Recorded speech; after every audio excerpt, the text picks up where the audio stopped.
So the next question is find the total surface area and later surface area for cubical box which is 3.5 meter long, 1.5 meter broad and 2.5 meter height. एक cubical box है, cubical box कुछ इस तरीके से बनता है, ठीक, यानी क्यूबाइड. उसका 3.5 मीटर ये है लेंथ, 1.5 मीटर है ब्रेथ और 2.5 मीटर है हाइट. ओके, अब हमें यहाँ पे एल दिया हुआ है दैट इज 3.5 मीटर. हमें यहाँ पास ब्रेथ दी हुई है दैट इज 1.5 मीटर. मेरे पास यहाँ पे हाइट दी हुई है दैट इज 2.5 मीटर. निकालना क्या है हमें टोटल सरफेस एरिया और लेटर सरफेस एरिया. तो पहले हम टी ऐसे निकाल लेते हैं. इसका फॉर्मूला होता है 2LB plus BH plus HL. Okay, ये बहुत इजी क्वेश्चन है, ज़्यादा टफ नहीं है. सिर्फ फॉर्मूला, इसमें फॉर्मूला ही लगाने हैं, ठीक है. फॉर्मूलाज आपको हर क्यूबाइड हो, क्यूब हो, सिलेंडर हो या कोई भी चैप्टर के फॉर्मूला हमें सारे फॉर्मूला लर्न होने चाहिए, ठीक है.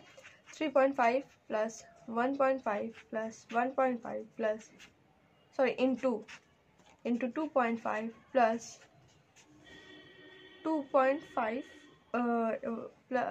प्लस 3.5 इंटू 2.5, ठीक. फिर यहाँ पे हम लिखेंगे 2. अब सब मल्टीप्लाई करेंगे तो 5.25 इसका आएगा. फिर उसके बाद 3.75, फिर उसके बाद 8.25. Then we have to add this, so we have to get 2 into 17.75. और जब इन्हें मल्टीप्लाई करेंगे तो हमारे पास आंसर आएगा 35.5 meter square. And that is of TSA. ये हमारे पास TSA आया है, ठीक. अब हमें LSA निकालना है, हम LSA निकाल लेंगे.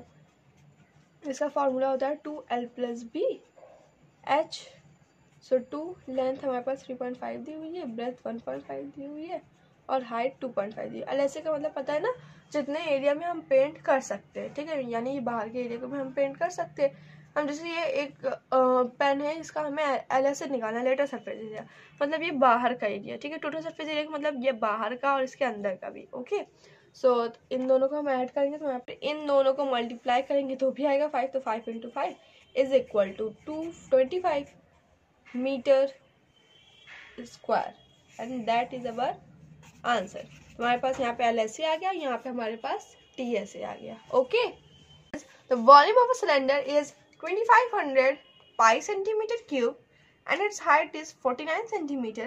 Find total surface area and later surface area of the cylinder. दिया क्या गया है, V की वैल्यू हमारे पास दी हुई है, वॉल्यूम दिया हुआ है दैट इज 2500 पाई भी लिखना है, पाई को इग्नोर नहीं करना है, पाई भी लिखना है, और हाइट दी हुई है दैट इज 49 सेंटी. इससे R निकाल सकते हैं ना.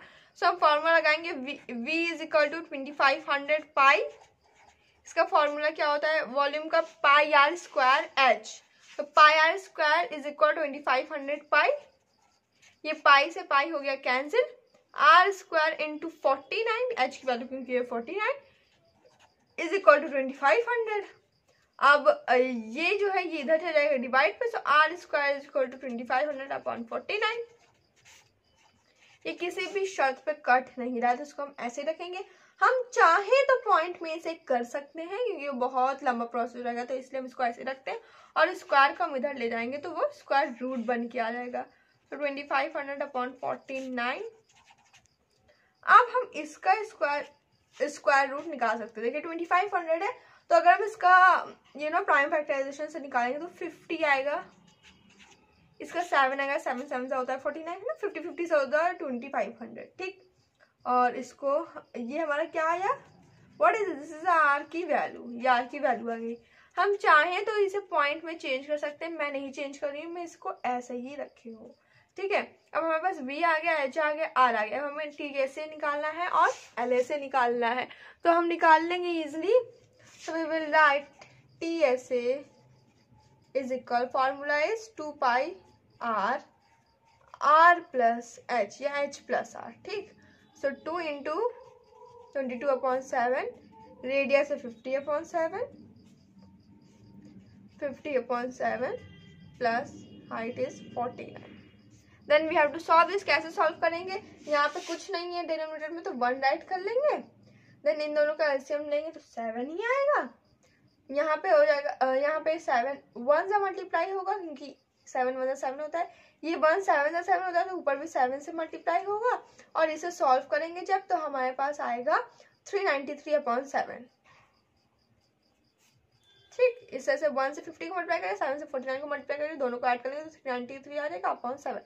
और इसको हम वैसे ही ऐड कर देंगे। तो अगर हम लिखें इसे 2 × 22 × 50 × अपॉन 49, ठीक, क्योंकि 7 7 से 49, इसको हमने डायरेक्ट इसलिए मल्टीप्लाई किया क्योंकि दोनों डिनोमिनेटर इसके सेम है। ठीक, अब हमें तो हम सबसे पहले 2 × 22 करेंगे तो आएगा 44 × 50 × 393, यहाँ पे आएगा 49, यहाँ पे आएगा 7।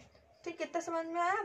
अब इस पूरे को जब हम सॉल्व करेंगे, कैसे सॉल्व करेंगे, इनका मल्टीप्लाई करके सब कुछ करके, तो हमारे पास आएगा 864600 अपॉन 343। ओके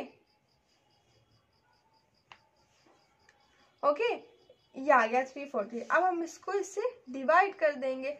सो हमारे पास आएगा 0.699 सेंटीमीटर स्क्वायर। ये हमारे पास TSA आया। एक और बात, अगर ये सेम आंसर पॉइंट के बाद वाला जो नंबर है वो अगर आंसर शीट में सेम नहीं आ रहा है तो कोई दिक्कत नहीं है। जो पॉइंट के पहले वाले नंबर होते हैं वो सही आने चाहिए पॉइंट के बाद वाले में। इसलिए कभी कभी रॉन्ग रहता है क्योंकि हम लोग ने ली 22/7 और जो आंसर शीट वालों ने ली होगी 3.14, तो वैल्यूज में थोड़ा बहुत चेंजेस हो सकते हैं। ठीक है, पॉइंट के बाद फिर हम निकालेंगे लेटर सरफेस एरिया यानी LSA। तो उसके लिए फॉर्मूला होता है 2πRH। So we will write 2 × 22/7, R हो जाएगा 50/7 या R इज 50/7 या एंड 49। तो ये जगह देखिए 7 7 से 49 और ये 7 से ये 7 कैंसिल, यानी 2 × 22 × 50 दैट इज इक्वल टू 2200 यानी 2200 सेंटीमीटर स्क्वायर। यहाँ पे आ गया हमारा LSA। इसमें भी थोड़ा बहुत डिफरेंट हो सकता है क्योंकि हमने वैल्यूज में फर्क लिया है। हम या तो आंसर शीट वालों ने इनको ये जो नंबर आया था हमारे पास रेडियस पे से पॉइंट में चेंज कर लिया होगा, इसलिए थोड़ा बहुत फर्क हो जाता है। अब हम आते हैं यहाँ पे नेक्स्ट क्वेश्चन में and this is our final answer of question number 8। So the next question of 15.2 is question number 9 that says find the total surface area of a hollow cylinder open at both ends if its length is 28 centimeter, external radius is 7 centimeter and thickness is 1 centimeter। पहले दिया क्या क्या है वो हम note कर लेंगे। सबसे पहले क्या दी हुई है, लेंथ यानी हमारी हाइट दी हुई है। So we will write height is equal कितनी 28 सेंटीमीटर। उसके बाद एक्सटर्नल रेडियस यानी ई पॉइंट आ रही है, हम एक्सटर्नल रेडियस लिख सकते हैं जो है 7 सेंटीमीटर और थिकनेस दैट इज 1 सेंटीमीटर। अच्छा, जब भी एक्सटर्नल रेडियस दी हो तो हम उससे इंटरनल रेडियस निकाल सकते हैं। कैसे, जो हमारी एक्सटर्नल रेडियस है और उसे हम थिकनेस से माइनस कर दें। So E point R minus thickness is equal I point R, यानी internal radius is equal external radius minus thickness. तो इंटरनल रेडियस हमारे पास कितनी थी 7 - 1 that is equal to 6 cm and that is the internal radius.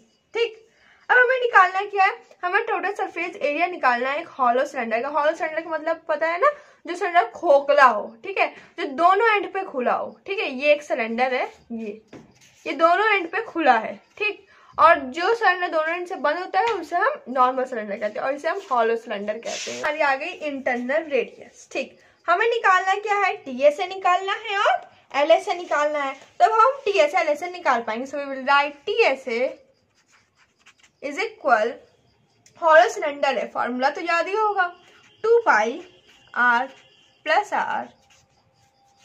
H + R - R। Am I right? Okay, अब हम formula के according values put करेंगे। तो पाई की वैल्यू हो जाएगी 22/7 7 + 6। ये 2 R क्यों है, क्योंकि एक इंटरनल रेडियस है एक एक्सटर्नल रेडियस है, सॉरी एक एक्सटर्नल एक इंटरनल, तो उस सेशन में पुट किए हैं। ठीक, 28 + 7 - 6, 44/7 × 13 × 29. Now we have to multiply these three. Then we have to multiply this, so we get 16588/7. Then we have to divide this, so we get 2369.7 centimeter square and 7 months, sorry, centimeter square, and that is our final answer.